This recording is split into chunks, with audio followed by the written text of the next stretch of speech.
Sepasang suami istri di kota Lumajang yang bernama Mita dan Rifki, mencari pertolongan dari Kiai Yusuf untuk mengatasi sakit perut misterius yang diderita Mita. Setelah berbagai upaya medis gagal, mereka mencoba pengobatan alternatif di desa, mengikuti saran keluarga. Di bawah naungan agama dan tradisi, Kiai Yusuf dikenal sebagai orang yang dapat menyembuhkan penyakit, baik medis maupun non-medis. Namun, di balik reputasi baiknya, Kiai Yusuf memanfaatkan posisinya untuk melakukan tindakan tidak terpuji. Dengan dalih pengobatan spiritual, dia meminta Mita untuk melakukan hubungan intim dengannya, meyakinkannya bahwa itu adalah satu-satunya cara untuk menghilangkan santet yang diduga menjadi penyebab penyakitnya. Dalam kebimbangan antara kepercayaan dan ketakutan, Mita menghadapi dilema moral dan keputusasaan dalam situasi yang memanfaatkan kelemahannya. Malam telah larut ketika anak-anak di kaki Gunung Semeru berlarian keluar dari musola setelah mengaji Al-Quran. Tawa dan canda mereka memenuhi udara malam saat mereka beranjak pulang. "Pulang langsung ya, jangan main-main lagi, sudah malam," seru Ustazah Nindya dari dalam musola. "Baik Ustazah," balas anak-anak itu serempak, suara mereka bergema dalam keheningan malam. Ustazah Nindya, meskipun hari itu tubuhnya sangat lelah, dia tetap terlihat cantik dan tenang. Setelah menyelesaikan pendidikan di universitas paling besar di kota Malang, ia kembali ke desa atas permintaan abinya, yaitu Kiai Yusuf. Seberapa tinggi pun pendidikanmu wanita harus tahu kodratnya, mengurus keluarga adalah ladang pahala, kata Kiai Yusuf pada suatu hari. Meskipun memiliki cita-cita menjadi advokat, Nindya akhirnya membatalkan niatnya dan menuruti permintaan abinya dengan hati berat. Ia kini menjadi guru ngaji bagi anak-anak di desa. Kiai Yusuf adalah sosok terpandang di desa, dikenal sebagai tokoh agama yang sering mengisi ceramah. Selain itu, ia juga memiliki kemampuan menyembuhkan penyakit, baik medis maupun non-medis, sehingga rumahnya selalu ramai didatangi orang. Sambil melangkah pulang ke rumahnya yang berdekatan dengan musola, Nindya melihat dua motor metik terparkir di halaman. Dua pria berusia sekitar 40-an tahun sedang duduk di gazebo rumah Kiai Yusuf sambil merokok. Mereka mengangguk dan menunduk padanya saat ia lewat, dan Nindya membalas dengan senyum ramah. "Jangan jukalso. Memang benar kata orang, putri Kiai Yusuf itu sangat cantik dan menggoda," celetuk salah satu pria sambil memandang punggung Nindya. "Jaga mulutmu," tegur temannya, menepuk kepala pria itu. "Nggak kedengeran kok. Tapi lihat aja, pantatnya benar-benar menggoda," balas si pria mesum, matanya masih mengikuti langkah Nindya. "Kamu nggak takut sama Kiai Yusuf, ya?" tanya temannya mengingatkan. "Ah, nggak ngapa-ngapain juga, cuma lihat doang," jawab pria itu, sembari mengepulkan asap rokok. "Bukan takut, tapi pamali. Istrimu di dalam lagi diobati sama Kiai Yusuf, sementara kamu di sini malah ngomongin anaknya. Hihihi, bercanda, tapi kok lama banget ya di dalam? Jangan-jangan istriku diapain?" katanya dengan nada setengah bercanda, setengah khawatir. "Astagfirullah, kamu kenapa sih otak mesum mulu? Mana mungkin Kiai Yusuf macam-macam sama istri lu," kata temannya, terlihat mulai gusar. "Ya siapa tahu," kata si pria mesum. "Kalau memang begitu, kenapa tadi izinin istri lu diobatin?" tanya temannya, menatap dengan serius. "Kalau bukan karena omongan mertuaku, nggak mungkin gue kesini juga." Di sebuah kamar di ujung ruangan, seorang wanita berusia 32 tahun terbaring. Kiai Yusuf duduk di sampingnya, membaca doa dengan khusyuk.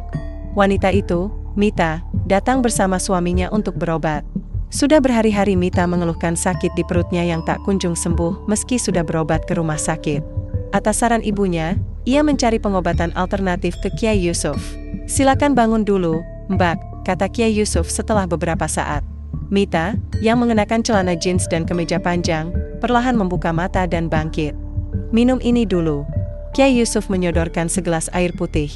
Mita meminumnya perlahan. "Bagaimana perutnya sekarang? Masih sakit?" tanya Kiai Yusuf. Mita menekan beberapa bagian perutnya dengan ujung jari. "Masih agak ngilu di sini, tapi lebih baik dari tadi," jawab Mita, menunjuk bagian bawah perutnya. "Saya sudah menduganya. Di sini, ya?" Jemari Kiai Yusuf menekan perut Mita, membuat sang pasien meringis kesakitan. "Sepertinya ada yang buat ini, Mbak," kata Kiai Yusuf menggeser posisi duduknya. "Dibuat gimana, maksudnya, Kiai?" tanya Mita, wajahnya penuh kekhawatiran. "Ada yang tidak suka dengan Mbak Mita, dia mengirimkan sesuatu yang buruk ke tubuh sampean," jawab Kiai Yusuf serius. "Hah? Maksudnya saya disantet?" "Ya, semacam itu. Tapi tenang, Dengan izin Allah, semua penyakit pasti bisa disembuhkan. Kiai Yusuf berdiri dan melangkah menuju pintu kamar, menguncinya dari dalam. Apa yang harus saya lakukan supaya santetnya hilang? Tanya Mita, panik dan bingung. Saya menduga santet ini dikirim lewat suami Mbak Mita. Kiai Yusuf kembali duduk di samping ranjang. Lewat suami saya? Maksud Kiai, yang nyantet saya Mas Rifki? Bukan suami Mbak Mita yang nyantet, tapi santet ini dikirim melalui Mas Rifki. Mungkin orang jahat ini mengenal dekat suami Mbak. Mita menyimak dengan sangat serius perkataan Kiai Yusuf. Saya berkeyakinan kalau santet ini dikirim melalui hubungan badan kalian, cetus Kiai Yusuf tanpa ragu. Maksud Kiai? Tanya Mita terkejut. Iya, santet ini masuk lewat sperma Mas Rifki yang disemprotkan ke rahim Mbak Mita. Maaf sebelumnya, kapan terakhir kali kalian berhubungan badan? Mita ragu menjawab pertanyaan ini. Bagaimanapun, dia merasa tidak nyaman membicarakan urusan rumah tangganya dengan orang lain. Ini penting saya ketahui untuk menentukan langkah pengobatannya Mbak. Lanjut Kiai Yusuf seolah tahu apa yang berkecamuk di pikiran Mita. 2 hari yang lalu Kiai, ujar Mita gugup. Kiai Yusuf mengangguk-angguk sambil memainkan bulu jenggotnya yang lebat. Seolah sudah mengetahui solusi atas penyakit yang diderita sang pasien, ia berkata, santet ini bisa hilang hanya dengan satu cara, tapi ini cukup berat untuk dilakukan. Apa itu Pak Kiai? Apapun akan saya lakukan asal santet ini hilang, ucap Mita, penasaran bercampur takut. Karena santet ini masuk lewat rahim Mbak Mita, satu-satunya cara mengeluarkannya juga lewat sana. Mita mengernyitkan dahi mendengar penjelasan itu. Maksudnya bagaimana Pak Yai? Saya bisa membantu menyembuhkan Mbak Mita. Saya bisa mengeluarkan santet itu lewat proses hubungan badan juga. Ucapan Kiai Yusuf membuat Mita terkejut. Hah? Maksudnya kita harus begituan? Saya dan Kiai harus tidur bersama? Tanya Mita tak percaya. Iya, hanya itu satu-satunya cara. Tapi, ini terserah Mbak Mita. Kalau tidak mau, ya tidak apa-apa. Saya hanya berniat menolong, tidak ada maksud lain. Mita terdiam, tubuhnya sedikit beringsut menjauhi Kiai Yusuf yang duduk di tepi ranjang. Perasaannya berkecamuk, antara tidak ingin bersetubuh dengan pria lain selain suaminya dan ancaman santet yang semakin menakutkan. Mita harus segera memilih jalan keluar. Apa tidak ada cara lain, Kiai? Tanya Mita dengan bibir bergetar. Kiai Yusuf tersenyum seraya menggelengkan kepalanya yang sudah beruban. Tidak ada Mbak. Hanya ini satu-satunya cara. Mita menghela napas panjang, tak punya pilihan selain menuruti petunjuk Kiai Yusuf. Baiklah, saya mau melakukannya. Tapi jangan sampai suami saya tahu ya. Oh tentu saja, saya tidak akan mengatakan pada siapapun. Apa yang terjadi di kamar ini hanya kita dan Allah saja yang tahu, ujar Kiai Yusuf meyakinkan. Suasana menjadi hening. Sangat diam dan sepi. Hanya suara dengusan nafas yang terdengar. Mita terlihat gugup kala jemarinya mulai melepas kancing baju satu persatu. Di sisi ranjang Kiai Yusuf sudah berdiri dengan bertelanjang bulat. Tanpa perasaan malu sedikit pun, tokoh agama ternama itu melepas seluruh pakaiannya hingga membuat Mita kini bisa menyaksikan tubuh telanjangnya. Tubuh bagian atas Mita sudah nyaris terlihat semuanya, hanya menyisakan sepotong bra yang terlihat begitu sesak menutupi bagian dadanya. Di bawah celana jeans yang sedari tadi membungkus lekuk indah tubuh sang pasien juga telah terlepas begitu saja, yang tampak hanya celana dalam warna hitam dan begitu kontras dengan warna kulit Mita yang putih mulus. Kita memang akan bersetubuh Mbak, tapi kali ini persetubuhan yang melibatkan Allah, bukan hanya semata karena nafsu belaka, ujar Kiai Yusuf menjelaskan. Seperti kerbau yang dicokok hidungnya, Mita untuk kesekian kalinya menuruti perintah Kiai Yusuf. Dilepas semuanya Mbak, kecuali hijabnya, kata Kiai Yusuf tak memberi kesempatan Mita untuk berlama-lama memikirkan kekalutan hatinya. Mita mulai melepas pengait branya, Kiai Yusuf sampai harus menelan ludahnya sendiri. Oke, ayo sekarang kita sholat dulu, kata Kiai Yusuf. Kita mau sholat dengan keadaan telanjang bulat seperti ini? Pekik Mita tak percaya. Kiai Yusuf tersenyum tipis seraya kembali mendekati sisi ranjang. Ini bagian dari pengobatan, saya kan sudah bilang kalau persetubuhan kita bukan persetubuhan biasa, tapi juga melibatkan Allah, ujar Kiai Yusuf. Mita pasrah, tak ada daya sama sekali untuk menolak perintah Kiai Yusuf meskipun itu sangat bertentangan dengan hati nuraninya. Sholat yang harusnya menjadi sebuah ritual suci dan beradab kini malah dijadikan sebuah kegiatan pembuka persetubuhan. Dalam benak Mita hanya ingin semua ini cepat berakhir dan yang paling penting penyakitnya juga hilang. Kiai Yusuf menata 2 buah sajadah berukuran sedang dengan motif tenunan bergambar Ka'bah tepat di dekat ranjang. Mita menguatkan hati untuk mengikuti petunjuk sang Kiai. dia berdiri tepat di belakang tubuh telanjang Kiai Yusuf. Oke, sekarang kita mulai sholatnya ya. Ini cuma sholat sunnah 2 rakaat, Mbak Mita ikutin saya aja. Baik Kiai. Kiai Yusuf mulai memimpin sholat, bacaan surat Al-Fatihah dan surat pendek mengalun merdu dari bibir pria tua itu. Semua gerakan sholat terlihat begitu normal layaknya ibadah wajib umat Islam pada umumnya. Mita mengikuti tiap gerakan sholat itu dengan perasaan was-was. Wajar karena ini adalah untuk pertama kalinya dalam hidup dia melakukan ibadah sholat dengan hanya mengenakan jilbab saja, tubuhnya yang molek telanjang bulat. Keduanya terus menjalankan ibadah sholat. Di kedua rakaat Kiai Yusuf membaca surat Al-Fatihah dan bacaan surat pendek dengan suara jelas meskipun tak terlalu keras, namun Mita masih bisa mendengarnya sembari mengekor gerakan sholat dari awal sampai akhir. Assalamualaikum warahmatullahi. Kiai Yusuf menoleh ke kanan dan ke kiri setelah mengakhiri sholat, kemudian pria berbadan tambun itu memutar tubuhnya hingga saling berhadapan dengan Mita. Raut kikuk serta gugup terlihat di wajah Mita, apalagi kini di hadapannya hanya berjarak sekian jengkal. Kiai Yusuf tersenyum mesum dalam keadaan telanjang bulat. Kita sudah selesai sholat, sekarang kita mulai pengobatan Mbak Mita, ujar Kiai Yusuf. Tatapan matanya mendadak menjadi begitu teduh dan menenangkan.